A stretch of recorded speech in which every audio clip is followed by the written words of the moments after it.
Hola a todos, muy buenas tardes y bienvenidos como siempre a la cita de nuestros últimos miércoles de mes.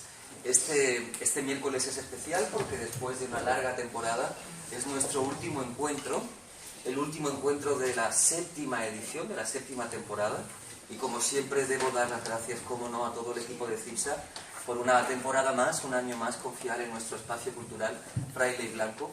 Ya son 7 temporadas, ya hay caras que me suenan conocidas y que reconozco por ser habituales, pero a los que no han venido nunca y es la primera vez, les agradezco inmensamente la confianza prestada, porque además es cierto que estas tardes tan largas y con tan buen tiempo, lo único que te apetece es no entrar en ningún sitio, sino estar en terracitas, pero es verdad que la cultura y el aprendizaje siguen siendo nuestra apuesta fundamental para reunirnos aquí los últimos miércoles de mes. Hoy tenemos un invitado especial, José Luis Arrondo.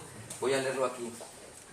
Es el presidente de la Academia Española de Sexología y Medicina Sexual, urólogo y también andrólogo, lo he dicho bien, y es nuestro protagonista de este último encuentro de la temporada. José Luis fue el protagonista en el 2015 también, hace unos años, en otro encuentro en el que venía a presentar a Santander y también fue todo un éxito, y en el que mezclaba diferentes placeres, entre ellos evidentemente la sexualidad, pero también el vino y otros muchos placeres que también saldrán esta tarde aquí, junto, como no, a Carlos San Martín. Es el responsable de CIPSA junto a Ángela, y gracias a Pilar y a José Ángel, porque somos un equipo ya que hemos conseguido sacar adelante este proyecto, y como siempre con muy buena respuesta. Les presento a continuación, y le doy la palabra a mi amigo y a mi compañero Carlos. Les presento primeramente a José Luis Arrondo. Arrondo nació en Fustiñana, en Navarra. Es doctor en Medicina y Cirugía por la Universidad de Zaragoza y especialista en urología, andrología y medicina familiar y comunitaria. Es socio fundador y expresidente de la Asociación Española de Andrología y Medicina Sexual, ASESA, y es actualmente presidente de la Academia Española de Sexología y Medicina Sexual. Participa además en el comité asesor del Observatorio Nacional de Salud Sexual y es director del área de humanidades de la Revista Internacional de Andrología. Desde el año 79 se ha dedicado al campo de la andrología, publicando numerosos artículos y libros, entre los que destacan Historia íntima del pene. Tela por el nombrecito, siendo uno de los profesionales más respetados en el campo de la sexología y la salud sexual. No, digo lo del pene porque como siempre nos da un poco de vergüenza decir la palabra pene, es como una especie, un estigma, así en portada lo pusiste, así directamente. Además Además es historia íntima, no te olvides. Eso es. No era nada superficial, es íntima. De hecho, hablaba el pene en primera persona. Bueno, esto es un inicio de lo que nos espera esta tarde. Además de su faceta médica, desarrolla desde un profundo enfoque humanista. El doctor Arrondo participa en numerosos proyectos culturales desde el Ateneo de Pamplona, y en el 2013 fue nombrado cofrade de la Cofradía del Vino de Navarra por su interés por la defensa de las bondades del vino en la mejora de la salud física. Se ríe aquí nuestro invitado. El doctor Arrondo ha sido pionero en el ámbito de la divulgación sobre temas relacionados con la salud sexual, impartiendo numerosas charlas, conferencias y debates, y participando y dirigiendo programas de radio y de televisión. Aunque esta sea nuestro último encuentro de la temporada, volveremos la próxima temporada, tal vez con nuevos enfoques, nuevos contenidos. Mi sincera gratitud a todo el equipo de CIPSA, a Carlos y a Ángela. Ya son muchos los años que llevamos juntos y por muchos más. Gracias a todos y bienvenidos.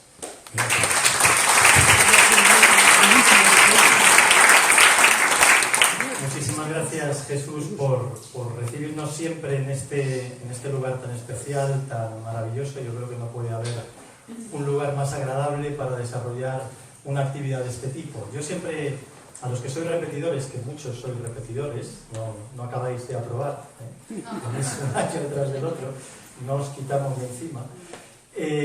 Cuando a los repetidores, como os decía, siempre digo lo mismo, ¿no? El sentido que tiene esta actividad lo ponéis vosotros. Lo pone una sala llena, el hecho de poder continuar un año detrás del otro. Este proyecto nació de la imaginación de Ángela, como muchas de las cosas que nacen de CIPSA, y no sabíamos muy bien cómo iba a ir, y ya vamos por la 7ª temporada, ¿no?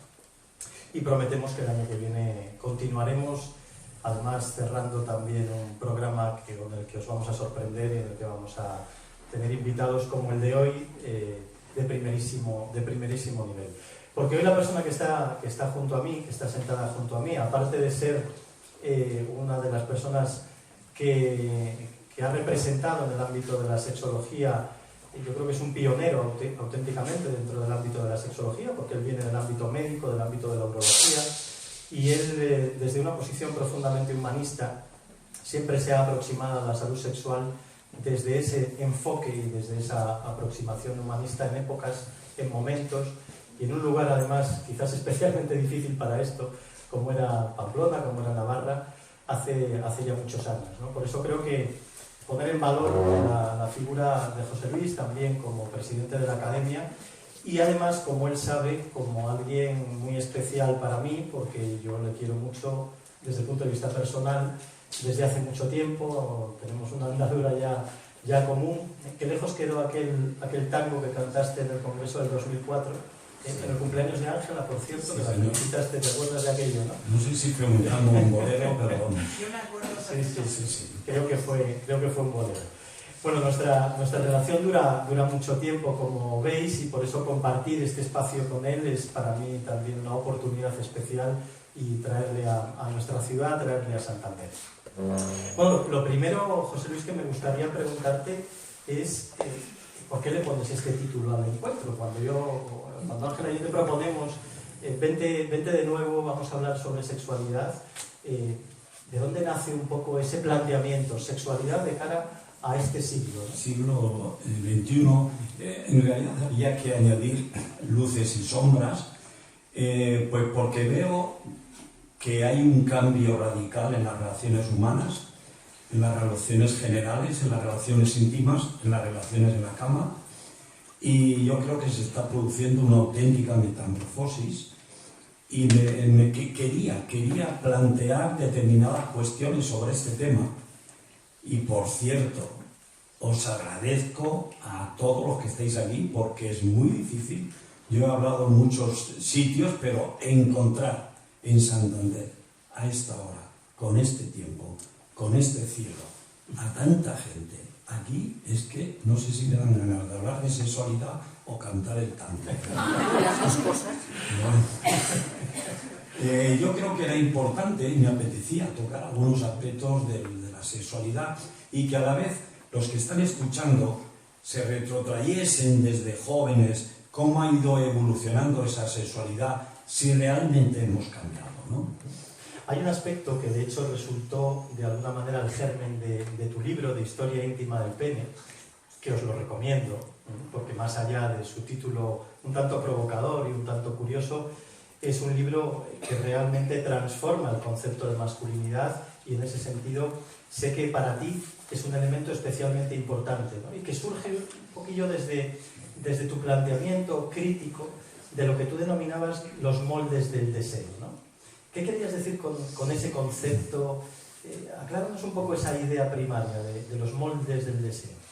Yo me animé a escribir ese libro, claro, y ahora hablar de este tema, porque llevo ya prácticamente casi 40 años como andrólogo, como ginecólogo del hombre o como especialista de la entrepierna del varón, pero conexionada con el cerebro.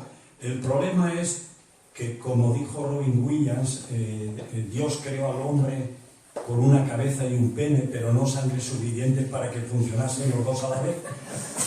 Por eso hay hombres que o solo funcionan con el pene o solo funcionan con la cabeza. Yo creo que nos tenemos primero que pensar de dónde venimos, y hay que ir a nuestros antepasados, los simios, cuyo macho era promiscuo, polígamo, pero claro, la finalidad, primero estaban totalmente controlados por los genes, las hormonas, y la finalidad era tener descendencia, ¿no?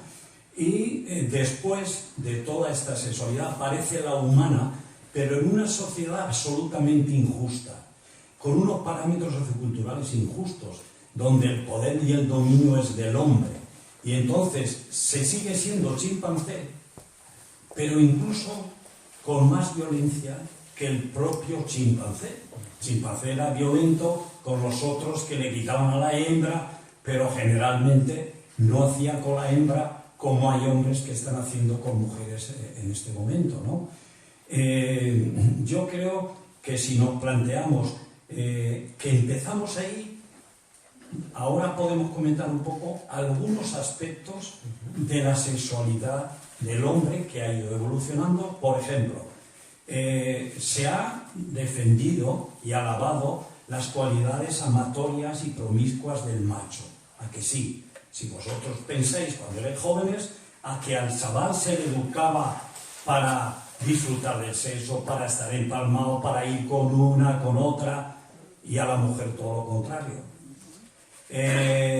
Distintos raseros a la hora de enfocar, por ejemplo, el deseo.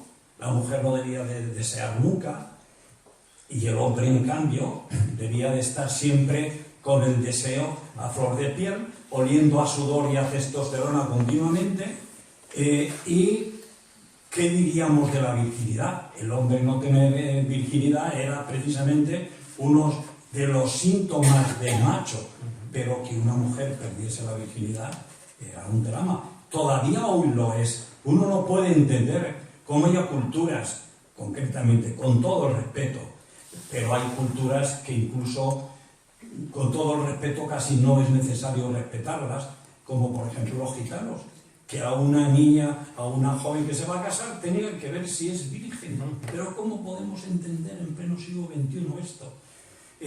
Claro, el hombre, la infidelidad del hombre era normal, era consustancial con el macho, pero una infidelidad de la mujer, el macho jamás perdonaba eso, porque además socialmente estaba convertido en toro o en cornudo, como tú quieras, y entonces la tenía buena. Y palizas, muertes, pero es que eso se da todavía hoy día. ¿Y todo eso cómo en ese momento crees que influye, que repercute en la vivencia de la sexualidad tanto del hombre como de la mujer? ¿Qué diferencias marca? Hombre, pues marca unas diferencias fundamentales. Por ejemplo, la sexualidad ha estado siempre dominada por el hombre, controlada. El hombre elegía el momento y el lugar. Muchas veces, como simples descargas de los bajos, hoy estoy congestionado, pues ahora quiero. Sí, con el concepto de desahogo, ¿no? Indudablemente y exclusivamente. Desde luego, siempre con la idea del rendimiento, una sexualidad del rendimiento, en la cual el hombre no ha aprendido nunca a disfrutar de la verdadera fiesta del sexo, porque tenía que rendir el número de veces, los centímetros cúbicos que eyaculaba, el tiempo que aguantaba o estaba en erección. Yo recuerdo un caso de un paciente que me vino a la consulta. El médico de cabecera ponía impotencia, ¿no? Ahora se llama disfunción eréctil porque impotencia era un término que de alguna manera era más, dolía más al hombre eso hablar de impotencia. Y entonces el médico no había hecho historia de impotencia. Empezamos a hablar, menos mal que venía su mujer, y me dice, después de un rato hablando, que hasta ahora había hecho 5 veces al día la sexualidad y ahora hacía 4.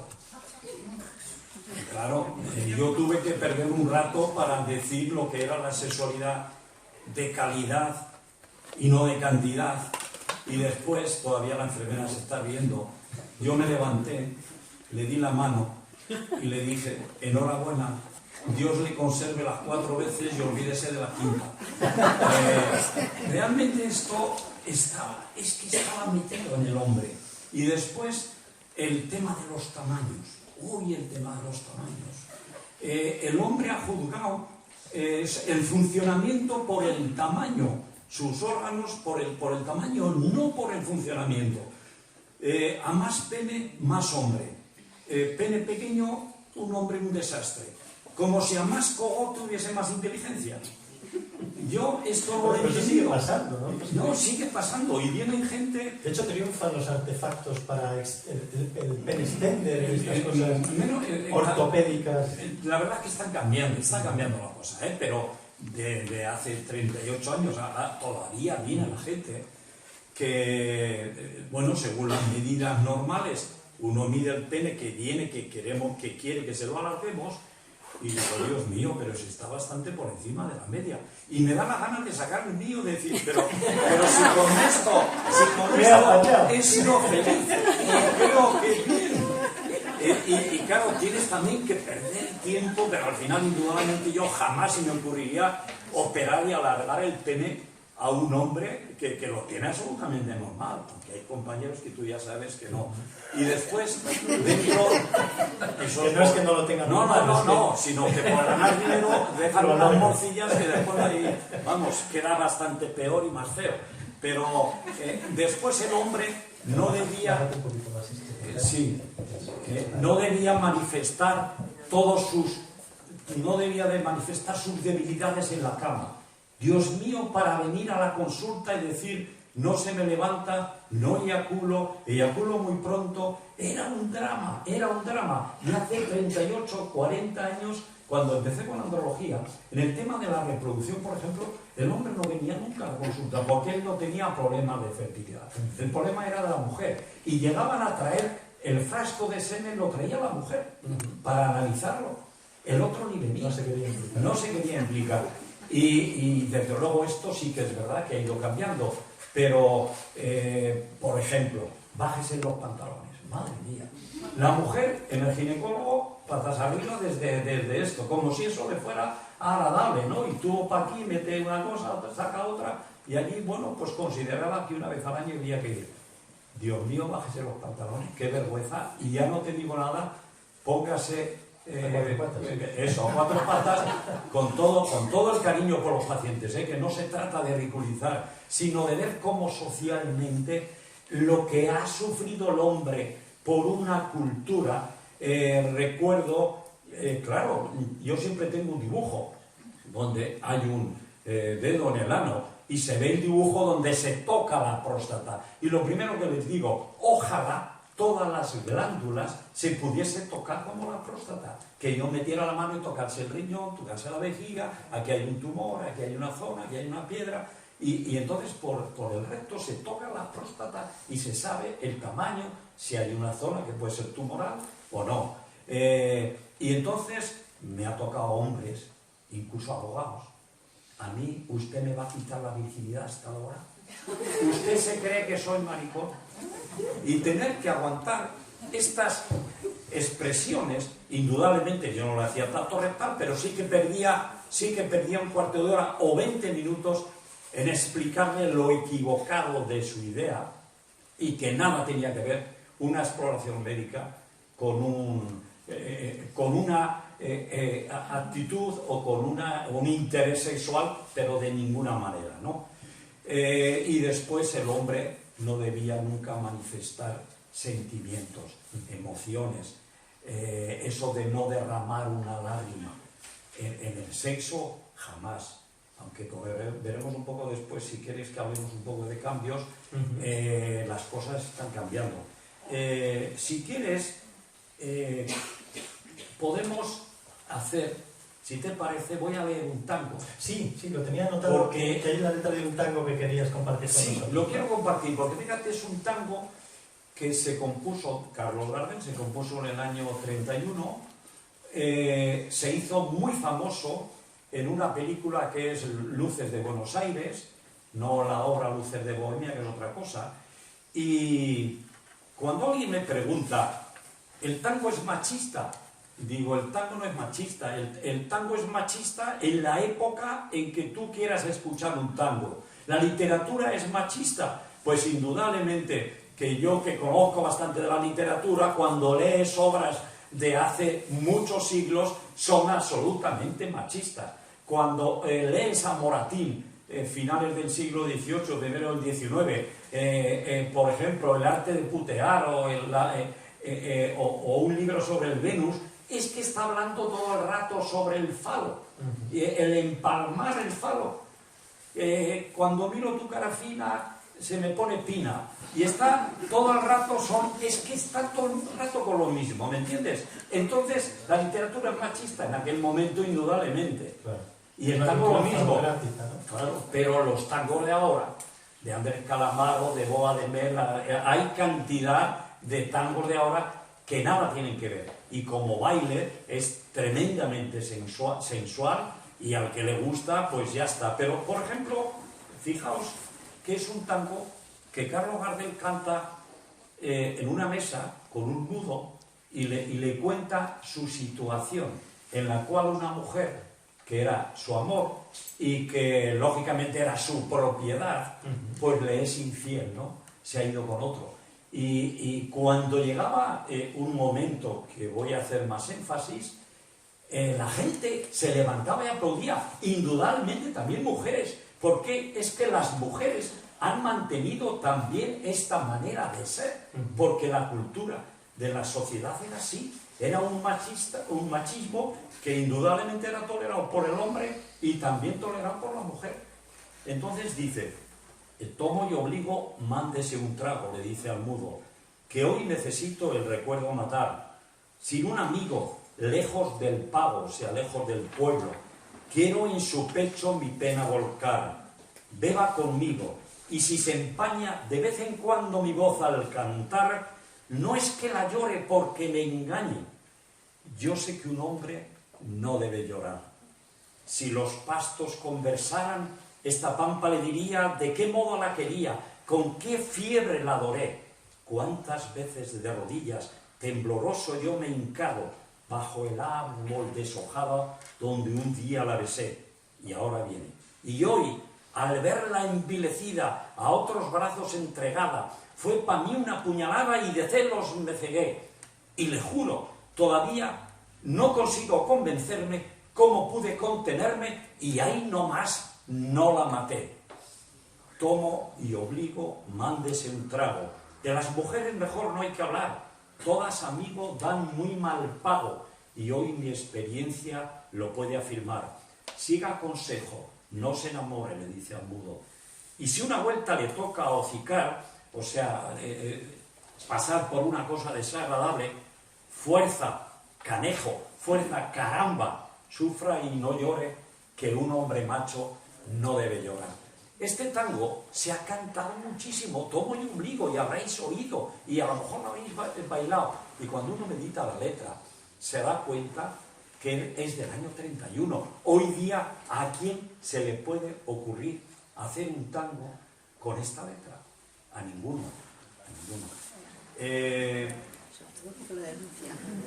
Bueno, no sé si lo denunciarían, pero Bueno, tenemos algunos ejemplos de reggaetón te lo iba a decir ahora mismo, que no sé si habéis escuchado Cuatro Babies. No, te lo iba a decir ahora mismo, que de alguna manera ha sustituido el reggaetón, efectivamente, y letras que, vamos, es espectacular. Y con la perspectiva que da toda tu trayectoria profesional, de este punto de partida en el que vemos cómo esa diferencia, esa desigualdad entre la masculinidad, la feminidad, la vivencia en el sexo, en función únicamente del hecho de ser hombre o mujer, ¿tu sensación a estas alturas del partido es que han cambiado mucho las cosas?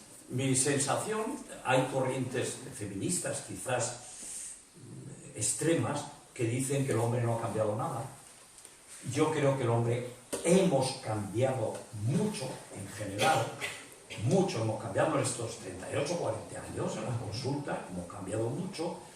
Lógicamente, quien esperaba una metamorfosis, un cambio radical de una cultura de siglos y siglos y siglos, eso no se iba a producir. Hemos tenido que cambiar por necesidad, primero por la aparición del feminismo, pero después porque muchos hombres, quizás no a nivel general, pero sí a nivel individual, pensábamos que eso no podía seguir así y hemos tenido, lógicamente, que pelear y liberarnos. Fíjate cuál es mi teoría, de que el feminismo, como tal, con el significado real de lucha por la igualdad, de lucha contra la violencia, no de que la mujer es lo más importante, no, pues hay muchos hombres indudablemente que somos feministas y muchas mujeres todavía quedan que son machistas. Entonces, para mí, la teoría es que la mujer se ha liberado y a la vez ha liberado al hombre. Porque eso de que, fijaos lo que acabo de decir, eso de que la decadencia de la masculinidad con este cambio que estamos teniendo, para mí no es decadencia, es liberación. Porque tú te imaginas un hombre que se ha jugado todo a través de la entrepierna, a través de su pene empalmado, y cuando no estaba su pene empalmado ya no era hombre, era un desastre. Doctor, arrégleme porque si no ya no vale la pena ni vivir. Realmente la mujer objeto de deseo, el hombre objeto para el éxito. Yo creo que es bueno que nos liberemos los dos, una como objeto de deseo y otro como objeto para el éxito, y que cada uno sea libre de hacer lo que quiera y dentro de una igualdad, ¿no? Porque fíjate como ese concepto que decías, ¿no? El feminismo ha sido un elemento de liberación masculina. Yo creo que es un concepto, un titular muy importante en ese sentido, ¿no? Convencido. Quizás porque también socialmente, por algunos sectores especialmente reaccionarios, se intenta negativizar desde el punto de vista incluso conceptual, ¿no? El feminismo. Igualándolo con el machismo, como si fuera la antítesis del machismo, cuando el feminismo como teoría social y como teoría esencial defiende única y exclusivamente la igualdad. Pero por eso digo que me parece interesante el planteamiento que hacías de que ha sido un elemento de liberación del hombre.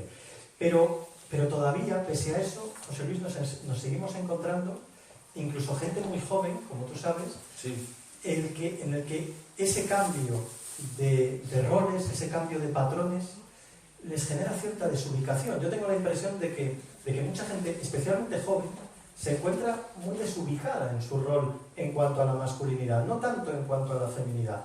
Veo, por decirlo de alguna manera, más chico despistado que chica despistada.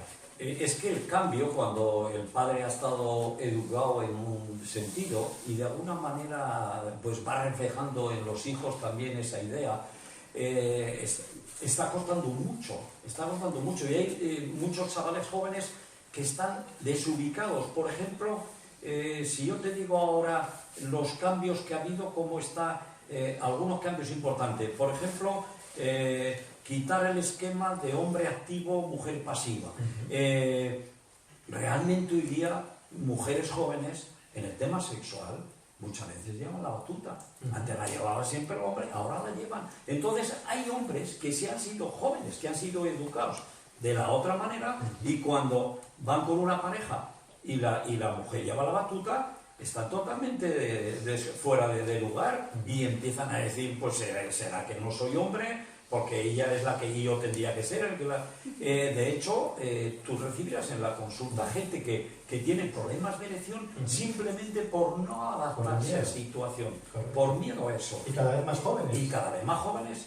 Entonces, claro, ahí está la gran importancia de la educación por centros como el tuyo, de la educación de los padres, de los abuelos a los nietos, porque también tenemos una labor importante que ejercer. Yo creo que hay cambios importantes, por ejemplo, lo de la cultura falocrática, todo alrededor del falo, el sexo alrededor del falo, que todavía hay culturas donde se adora al falo y se hacen procesiones con falos de 4 metros y pico que lo tienen que llevar hombres que tengan 40, 45 años cuando empieza la andropausia, cuando empiezan un poco a decaer, porque entonces les van a mantener ese vigor y tal.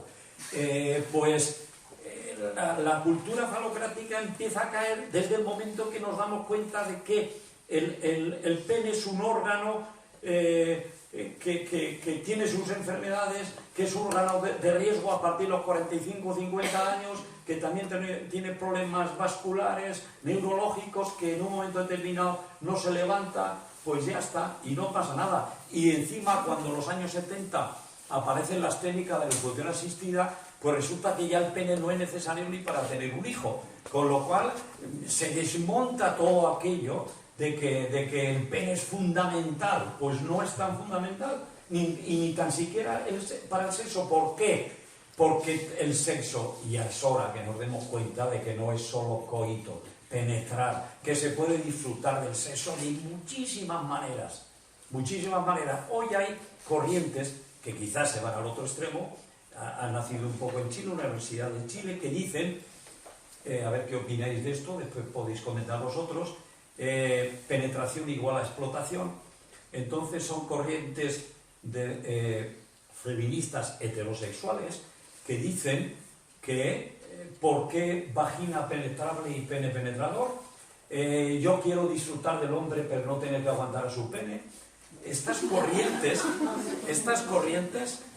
pues empiezan a existir. Es un lado contrario, o sea, el coito antes el coito y ahora ya nada de coito. Bueno, pues ahí andamos dentro de... Encontrando quizás el punto de equilibrio. Y yo creo que lo mejor sería el equilibrio. Pero lo que sí parece claro es que ese valor simbólico del pene como elemento de poder masculino está decayendo. Eso es a lo que iba. Este siglo nos está exponiendo a que ese valor simbólico poquito a poco se va perdiendo. Antes hablabas de un aspecto que no quiero dejar pasar. Bueno, me estoy saltando todo el guión. Es igual, ¿no? La verdad que sí, yo también, pero es igual. Sí, mejor todavía. Es que de verdad os tengo que decir otra vez, me encanta estar con vosotros. Me encanta estar aquí, podemos hacerlo todos los días hablando de esto. Hablabas de educación sexual. José Luis, ¿qué nos sigue pasando con la educación sexual? ¿Qué nos sigue pasando para no haber normalizado la educación sexual en nuestros colegios, en nuestros institutos, en nuestra familia? ¿Qué sigue pasando? ¿Por qué no cuestionamos la educación vial y cuestionamos la educación sexual? Pues ¿sabes por qué? Porque la sexualidad no se interpreta como salud. Y entonces la educación en sexualidad debería ser educación en salud. Y porque, según mi honesta opinión, se ha ideologizado demasiado.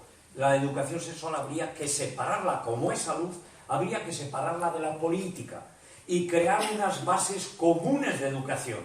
Después habrá temas que unos los tocarán, otros no, pero una base de respeto, una base de disfrutar de la sexualidad, le guste a cada uno lo que le guste hacer, respetando a los demás.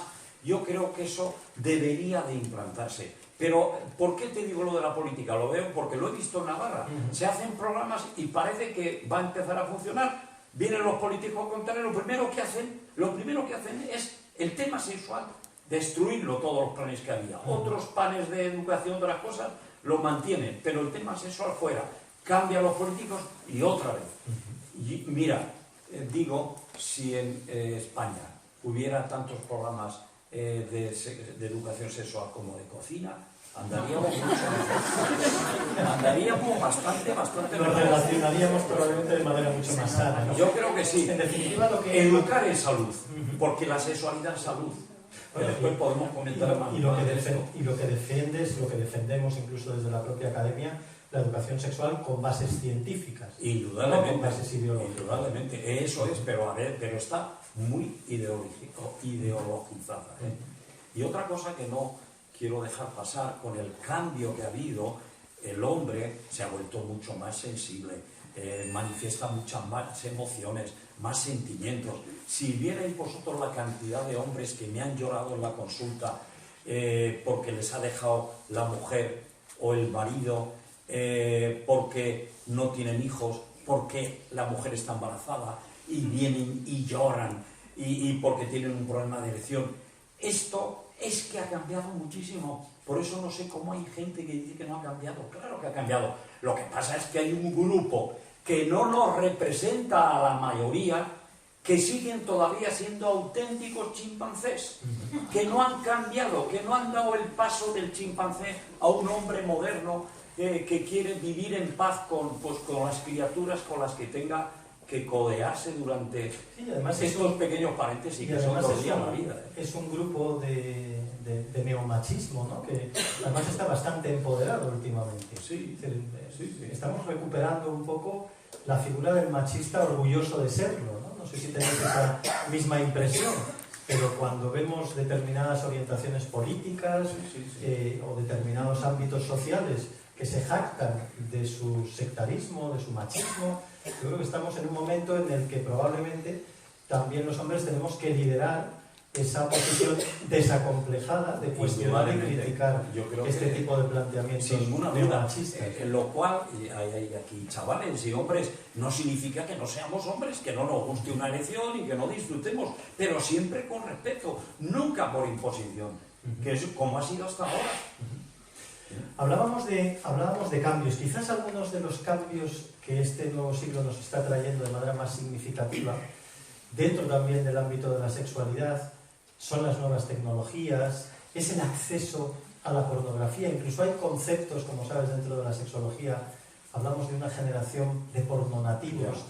¿Está afectando esto tanto? ¿Está condicionando tanto la forma de relacionarse sexualmente la exposición a la pornografía? Las estadísticas nos dicen que los chicos se exponen a la pornografía a través de sus teléfonos móviles a partir de los 11 años.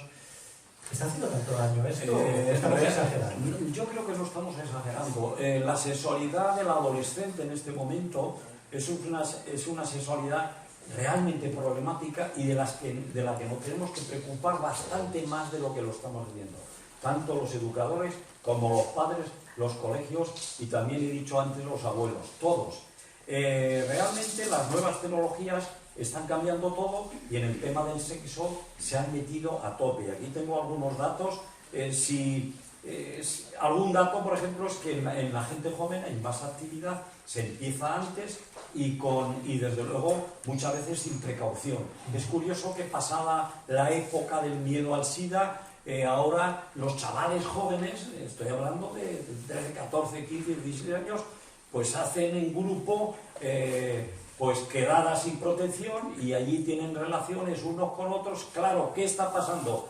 Pues que yo no intento insistir en lo negativo, pero es así. Primero, los embarazos no deseados, las cifras siguen igual, la utilización de la píldora el día después también, pero lo que es más alarmante es que están aumentando las enfermedades de transmisión sexual. Entonces, por ejemplo, según el Instituto de Salud Pública, las enfermedades aumentaron el 36% en el 2018. Y el informe publicado por la Dirección General de Salud Pública también se aprecia un claro incremento de infecciones causadas por bacterias, sífilis, gonorrea y también por virus, incluso SIDA. Yo creo que esto, sobre todo en gente, más del 50% en gente menores de 25 años. Esto también nos tiene que preocupar, ¿eh? Y ahora, con lo que tú comentabas, hombre, resulta evidente que los chavales jóvenes ahora, por ejemplo, tienen más fácil ligar por medio de internet. Ya sabes, el Tinder, amor en línea, es que además me hace mucha gracia, amor en línea, y juegan con la palabra amor, y dice, yo tengo 2.000, 3.000 amigos, pero ¿qué entienden por amistad? O sea, en las redes tienen 2.000, 3.000 amigos, cuando yo tengo, después de tantos años, tú eres uno de ellos, tendré 5, a lo mejor las 2 manos, 2.000, 3.000 amigos, me siguen no sé cuándo. Una relación absolutamente superficial, nada de compromiso. Entonces esto está creando un poco Internet. Entonces es una relación de contactos, no de vínculos, que nada tiene que ver el contacto con el vínculo. Estoy comparando un poco la relación de vosotros, por ejemplo, con esas que se están empezando ahora. Y el sexo y la pornografía en las redes, esto sí que es importante, está siendo hoy día la primera y más importante escuela de educación sexual. Eso y los amigos mucho más que los colegios y los padres. Entonces, no tiene el contrapeso de esa educación, indudablemente, de ese modelo que se adquiera desde un ámbito familiar o educativo, ¿no? Sino que al final la exposición a un modelo totalmente disfuncional. Yo no suelo decir a mis pacientes cuando hablamos de pornografía que lo mismo que el Titanic no se hundió el día que fueron a ver la película, tampoco lo que ven en una película porno está ocurriendo en ese momento, ¿no? Que es cine. Es que es cine. Hoy con esto de películas porno, ¿cuánta gente ha venido? Pues yo quiero eyacular con tanto tiempo. Digo, sí, pero no sabes tú que está eyaculando y entonces se cansan, lo dejan y quedan para el día siguiente. Y no es que esté todo el día en erección o toda la noche. ¡Qué película! Y esos tamaños. Hombre, claro, primero el que haga películas porno tendrá... Dios le habrá dado un pene generoso, porque a veces es un problema también tenerlo demasiado generoso, porque la sangre te va al pene y tienes hipotensión cada 2 por 3. Por eso cuando veo penes de negros que hacen, digo de negros porque son los más generosos, no con otro ánimo, que tienen, yo que sé, 25 centímetros, y primero nunca lo ves en 90 grados o más, porque es imposible llenar aquello. Si llenas aquello y se pone más de 90 grados, el tío se tiene que caer fijo. Porque no hay sangre, no hay volumen. Hemodinámicamente es imposible. Ni fuerza de la gravedad que pueda haber. Y a veces uno que entiende de la fisiología, del funcionamiento del pene, yo digo, pobre hombre, solo le sirve para bufanda en invierno. Realmente. Y entre otras cosas, las primeras disfunciones sexuales de erección aparecen en ese tipo de personas, ¿no? Es así. Y hay que decirles cuando viene, es que fíjate el pene. Y entonces comparamos. Y además me traen vídeo, digo, claro, pero este está cobrando por hacer esta película. Lógicamente, ¿tú cuánto mides? 1,50, pues no te van a coger bajo a baloncesto. ¿Me entiendes? Es que yo creo que las cosas son así y hay que hablarles con esa crudeza y esa realidad. Entonces, para mí, volviendo un poco al tema de Internet, un dato muy importante es que los chavales jóvenes, adolescentes, están viendo porno sin querer y sin que los padres se enteren. Y algunos datos. En la Universidad Jaume I de Castellón, el 54% de los jóvenes españoles de 15 a 16 años han visto pornografía involuntariamente. Ellos están jugando y de buenas a primeras aparece un vídeo porno, ¿no?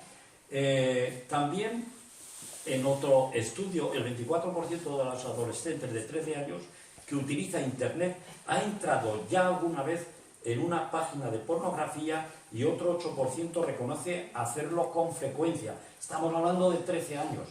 Y la Asociación Americana de Pediatría dice que la edad media del primer contacto con el porno estaba en 13,3 años y el primer contacto fue accidental en el 46%.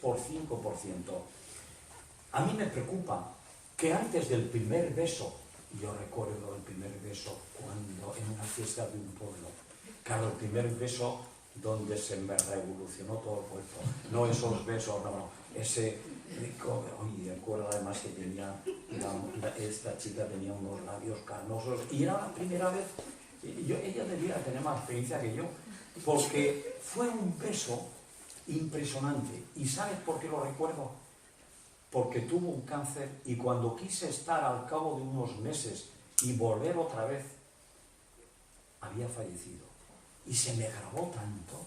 Bueno, pues ese beso lo tengo, yo no sé si vosotros tendréis el recuerdo del primer beso, pero pensad que antes del primer beso uno ya ha visto porno, ha visto de todo, ha visto una profesional del porno con 3 o 4 chavales y además ella encantada, que le dan por todos los sitios la manada auténtica. A mí me preocupa mucho.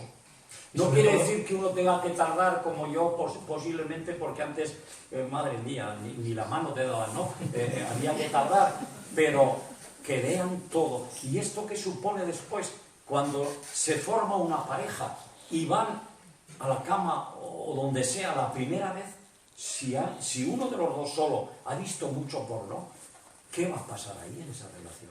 Sí, porque además es un modelo que no tiene, como decíamos, ese contrapunto, ¿no? Claro, y luego hay otra cuestión en el horizonte, ¿no? Quizás todavía está poco extendido, pero este nuevo siglo nos va a traer quizás también la robotización del sexo. Los robots van formando parte de nuestra vida en distintos aspectos y también en el sexo. Hay, como sabes, algunas culturas como en Japón, que los robots se están poquito a poco imponiendo, se está imponiendo dentro de la normalidad de la erótica. Yo creo que todo lo que es material erótico, pornográfico, aparte de la maleta roja, que alguno a lo mejor ha estado en vuestra casa y hay de todo, yo creo que fundamentalmente los ultrasonidos para el placer son las ondas sónicas que se están acoplando a los vibradores, que cuando, para estimular mucho más el clítoris, cuando se está en el orgasmo, se mandan más ondas sónicas y aquello es la leche. Pero sobre todo yo creo que efectivamente los robots sexuales es el cambio más brutal. La ingeniería electrónica a favor del sexo puede ser la revolución total del siglo XXI, sobre todo a finales del siglo XXI. Hay gente que, yo no sé si será verdad o no, que en el 2050, lógicamente yo no lo veré, que se hará más el amor, por decir algo, con robots que con humanos. Uniendo la ingeniería, la inteligencia artificial, los avances en robótica y los avances en el material que te abrazas y parece que bueno, que es un realismo absoluto. Efectivamente, pues ya es tremendo. Hay un documental muy interesante, pues si alguien quiere entrar, los robots sexuales están llegando, donde se analizan distintas empresas que se dedican a eso. Os diré que hoy día un robot vale 10.000 o 12.000 euros, o sea que hacer el amor resulta hoy muy caro, pero dentro de un tiempo ya veremos. Pues estos hacen robot a demanda, tanto hombres como mujeres. Hay muy conocidas de mujeres como Harmony. Bueno, pues os diré que a demanda podéis elegir un robot, si es un hombre, podéis elegir una mujer, con un pelo, con unos labios, con un color de ojo, y encima, si yo qué sé, si os ha abandonado o ha fallecido el mayor amor de tu vida, aquí igual soy un poco más caro, claro, el querer elegir un robot que se parezca, pero bueno, que puedes elegir lo que quieras, pero es que además la boca, la vagina, el ano son funcionales, o sea, se mueven, también liberan secreciones. Es que al final, cuando tienen el orgasmo, parece que lubrifican. Es que hay unas 50 posiciones que se puede crear automáticamente en estos robots. El nivel de realismo es absoluto, ¿no? Es absoluto. Hay una entrevista con un ingeniero electrónico inglés que dice que él tiene un robot en una habitación y que su mujer está de acuerdo. Me hace mucha gracia eso, su mujer está de acuerdo, dice él en la entrevista, y una vez a la semana se va con su robot, hace sus cosas y todos están felices. Yo me pregunto, vamos a ver, interrogantes. ¿Esto en qué cambiará la relación humana? ¿La relación con el robot llegará realmente a ser una relación profunda? Pues hay gente que dice que se podrá, un vínculo que se podrá llegar uno a enamorarse del robot. Hay aspectos positivos en el sentido de que se puede llegar a eliminar la prostitución. De hecho, hay centros de prostitución en Europa que ya hay robot. O sea, uno va a un prostíbulo y en lugar de, pues va con un robot. Yo lo que no sé es cuánto le cobrará, porque no lo sé. Que habrá menos violaciones, sobre todo en la cárcel. Que gente que esté sola y que no tenga capacidad para relacionarse con los demás, pues bueno, que después se abaratarán. Se compra su robot y tan pincho los des en casa, nunca le va, eso sí, supongo, aunque con el tiempo nunca le puede echar en falta, oye, que tu erección no es como tenía que ser. Algún día sí, y algún día le dirá te quiero y el otro a ver qué hace, o la otra. Realmente, incluso, y eso para ti, dicen que en manos de un terapeuta puede servir también para solucionar problemas de personas o de pareja. Tú sabrás si te compras un robot y lo tienes allí. Otra cosa es que lo utilicen todo en el robot que necesitas. Tendrás que bajar de precio. Tendrás que bajar de precio, sí. No, pero claro, todo eso además ahonda en un concepto que has dicho antes que creo que es importantísimo, ¿no? La evolución de la sexualidad más hacia la sexualidad del contacto que hacia la sexualidad del vínculo. Eso me preocupa.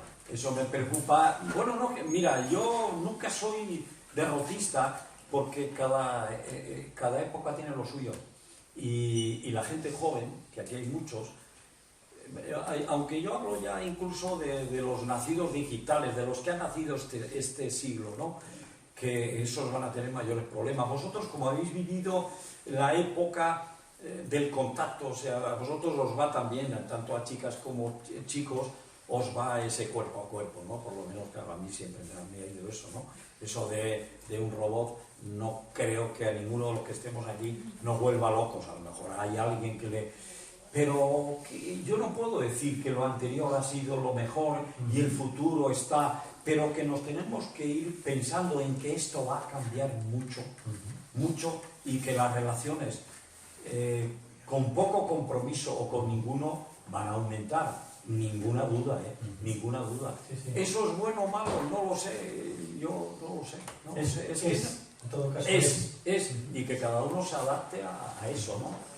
Bueno, sabéis que este siempre es un espacio abierto y que en cualquier momento nos podéis interrumpir, preguntar. Todavía quedan más cosas para comentar. Claramente ya la conversación, pero pensaba decía, que se había encontrado con el robot. Anticiparos que nos podéis interrumpir en cualquier momento. Sí. Vámonos al otro lado. Al otro lado. ¿Sí? Hablábamos de una sexualidad más tendente a la sexualidad del contacto versus sexualidad del vínculo, pero también nos estamos encontrando con la asexualidad, es decir, con corrientes en las cuales se defiende la idea de que la sexualidad no es necesaria, o al menos no es necesaria de una manera compartida dentro de un vínculo de pareja. De hecho, hay culturas en las cuales esto, como la cultura japonesa, empieza a estar realmente arraigado, ¿no? Parejas estables que no se relacionan sexualmente. Así es. Yo no sé si por aquel dicho de que el sexo no vale la pena, porque el esfuerzo es mucho, la postura ridícula y el placer efímero.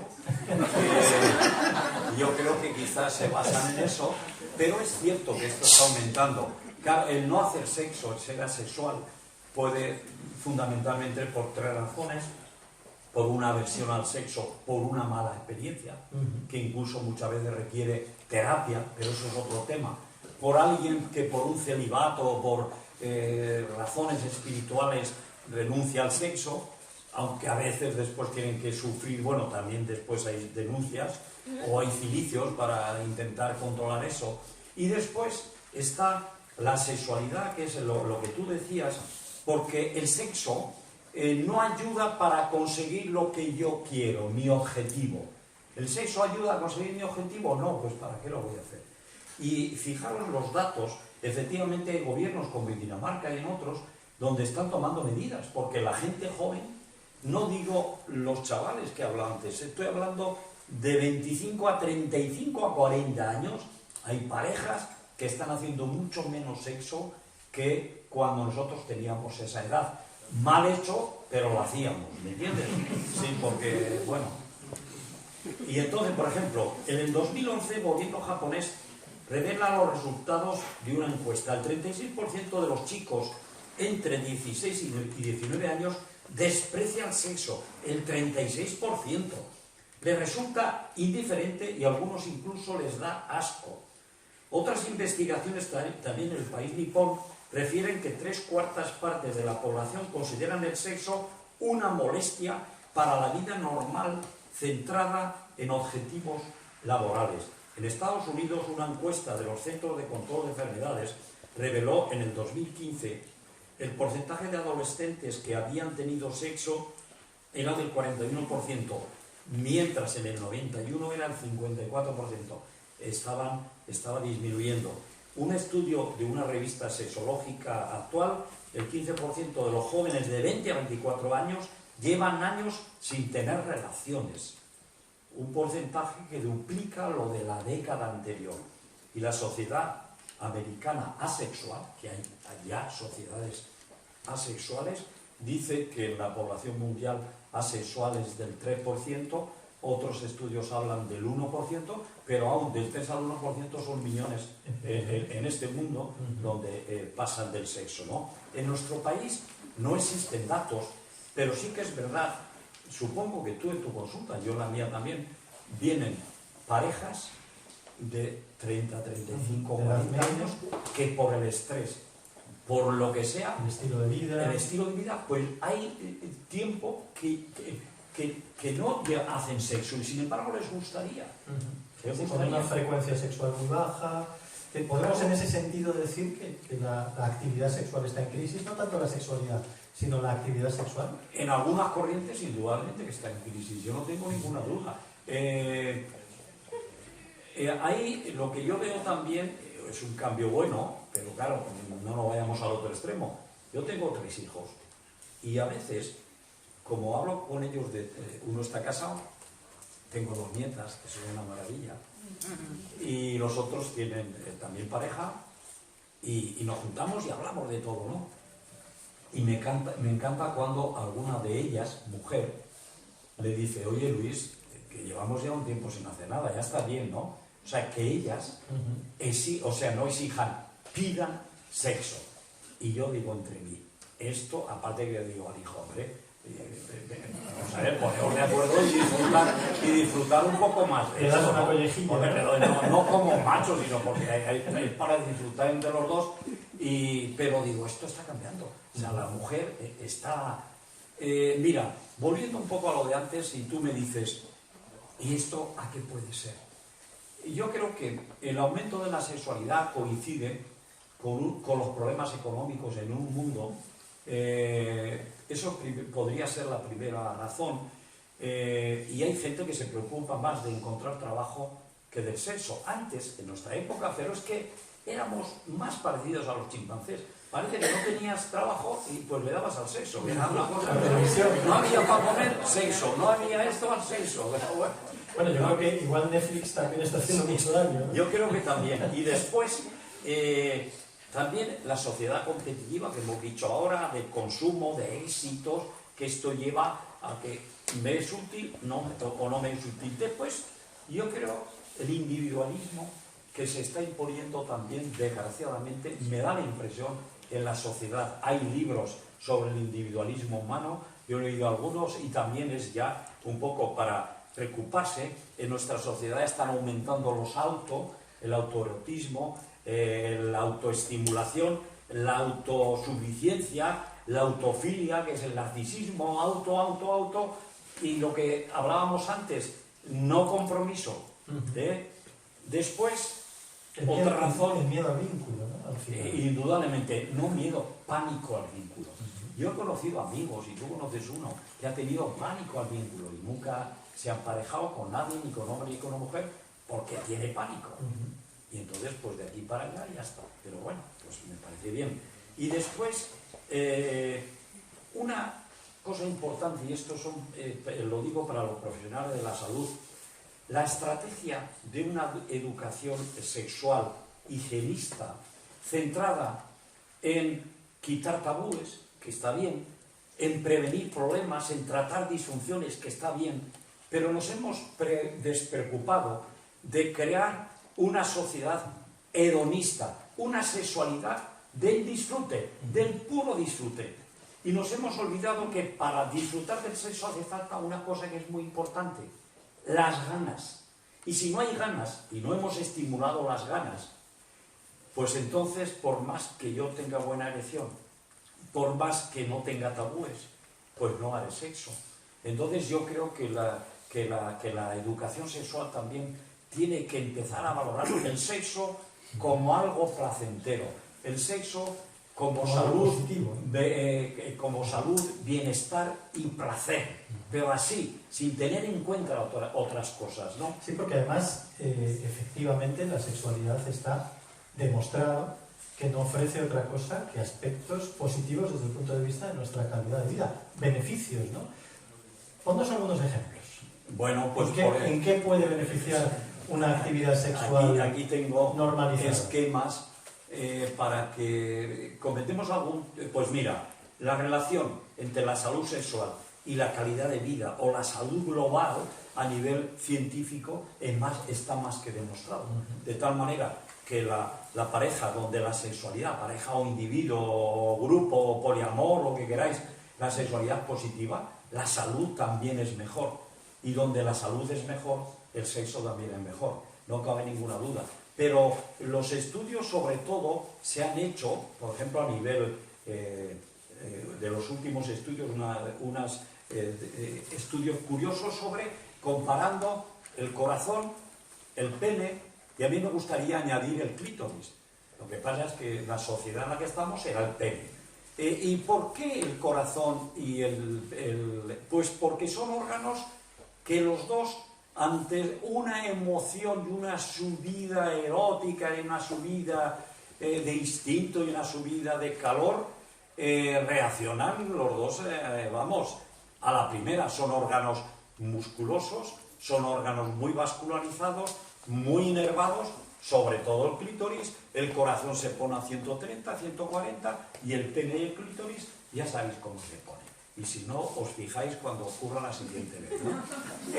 Y después, una de las cosas que se dio, que los problemas del pene podrían ser como un aviso de los problemas futuros del corazón. Se hicieron estudios muy interesantes de gente, 75-80% de gente que tenía infartos, y haciéndole la historia, resulta que hace año y medio, 2 años, habían tenido problemas de erección. Y entonces vino la teoría del tamaño de las arterias y se concluyó que cuando hay un problema de arteriosclerosis, de diabetes, de hipertensión, de problemas arteriales, lo primero que se va a afectar es el pene. Yo diría incluso el clítoris, porque la arteria dorsal del clítoris es todavía más pequeña. O sea que habría que meter algún estudio en el tema de la mujer, porque parece que no es importante el clítoris, vamos, y se pone duro y se alarga, bueno, como el pene. No, me refiero dentro de sus diferencias. Bueno, a nivel de goce, ya sabes que el nuestro es muy grande, pero en realidad a la hora de la inervación, vamos. De hecho tendemos a decir que el clítoris es un pene atrófico y es al revés.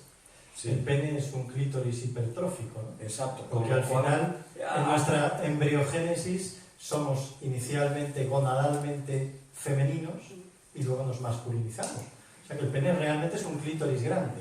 Pero termino con esta, y quizás es un rollo que os estoy metiendo, pero para los profesionales, cuando viene un hombre por disfunción eréctil de 45, 50, 55, 60 años y es diabético y además tiene hipertensión, antes decíamos, pues bueno, ahora le decimos, cuidado, usted hace ejercicio. Si ya nos metemos con labores de prevención, porque le decimos, cuidado, porque dentro de 1 año, 2 años, usted no se cuida, puede tener un infarto. O sea que estos estudios de comparar nos ha servido para ser también un poco, bueno, y ahí está la ciencia, lo que tú decías, sexualidad basada en la evidencia. Pero es que hay, si quieres que yo te siga diciendo alguna cosa positiva, pues por ejemplo, el sexo se habla que es como puede ser aumentar la belleza, disminuye. Hay un estudio muy interesante de un investigador escocés que concluyó que la actividad sexual era una terapia antiedad. Y es que hicieron un estudio con miles de personas y vieron, según unos parámetros, que aquellas personas que aparentaban de 8 a 10 años menos, tenían una cosa solo en diferencia con los demás, que practicaban el sexo 2 y 3 veces a la semana. Entonces, bueno, pues haya quedado.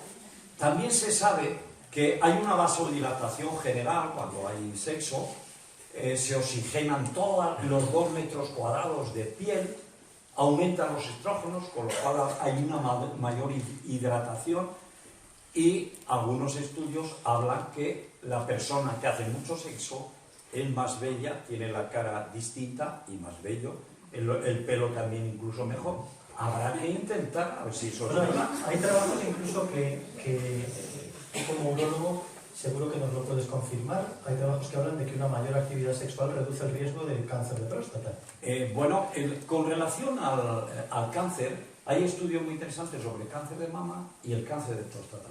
El cáncer de mama parece que, con independencia del aumento, porque ¿a qué es debido estos beneficios sobre la salud? Pues fundamentalmente a que durante la actividad sexual, desde que nos miramos, el primer beso, el primer fogonazo visual, hasta que ya estamos allá a tope, se liberan una cantidad de sustancias, fundamentalmente adrenalina, dopamina, sustancias, las hormonas sexuales, testosterona, estrógenos, endorfinas, oxitocina, hormonas que van a influir positivamente sobre la salud. Pues con el tema del sexo, del tumor, parece que, por ejemplo, la dihidroepiandrosterona y la oxitocina son hormonas que favorecen la prevención de tumores. Y con relación al cáncer de mama, parece que los masajes que se dan en la mama, estamos hablando siempre, cuidado, de beneficios de una sexualidad positiva,